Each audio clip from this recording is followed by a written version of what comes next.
আরও অস্থির নিত্যপণ্যের বাজার। কয়েকদিনের ব্যবধানে আরেক দফা বেড়েছে সব ধরনের সবজি ও মাছের দাম। প্রতিটি সবজির দাম বেড়েছে কেজিতে 20 থেকে 30 টাকা। দাম বৃদ্ধির জন্য বৃষ্টির দায় দিচ্ছেন ব্যবসায়ীরা, তবে কিছুটা কমতির দিকে মাংসের বাজার। আরও জানাচ্ছেন অলিউল রনি। বাঙালি ভোজন রসিক, ভাত মাছ মাংস কিংবা সবজি সাজিয়ে না খেলে যেন তৃপ্তি আসে না। কিন্তু অগ্নিমূল্যের বাজারে সেসব প্রায় স্বপ্ন হয়ে গেছে। সামান্য সবজি কিনতেই দিশেহারা। যা অবস্থা, তাতে ব্যাগ ভর্তি টাকা নিয়ে পকেটে করে সবজি আনার জোগাড়। যে সবজির দিকে চোখ যাচ্ছে না কেন তার দামই আকাশ ছোঁয়া। দু একটি বাদে প্রতিটি সবজি কিনতে গুনতে হবে 100 থেকে 150 টাকা। কাঁচা মরিচের দাম আরেক দফা বেড়ে বিক্রি হচ্ছে 280 টাকায়। আমাদের পক্ষে আসলে নিত্য প্রয়োজনীয় পণ্য কেনার সামর্থ্যের ক্ষমতা বাইরে চলে গেছে।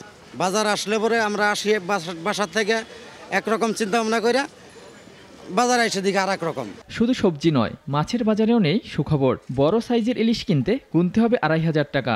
তবে মাছ ও সবজির বাজার ছেড়ে গেলে খানিকটা স্বস্তি দেবে মাংসের বাজার। দেশি সোনালী কিংবা পাকিস্তানি মুরগি কেজিতে কমেছে 20 থেকে 30 টাকা। গরুর মাংস কেজি প্রতি বিক্রি হচ্ছে 750 টাকায়। তাই প্রত্যেকটি ঘরে ঘরে মাংস আছে এখন, এই জন্য আমরা একটু কমে পাচ্ছি মাংসটা। মুরগি এখন বর্তমানে নাগালের ভিতরে আছে। গরমের পরে কয়েকদিনের বৃষ্টিকে দাম বৃদ্ধির কারণ বলছেন বিক্রেতা।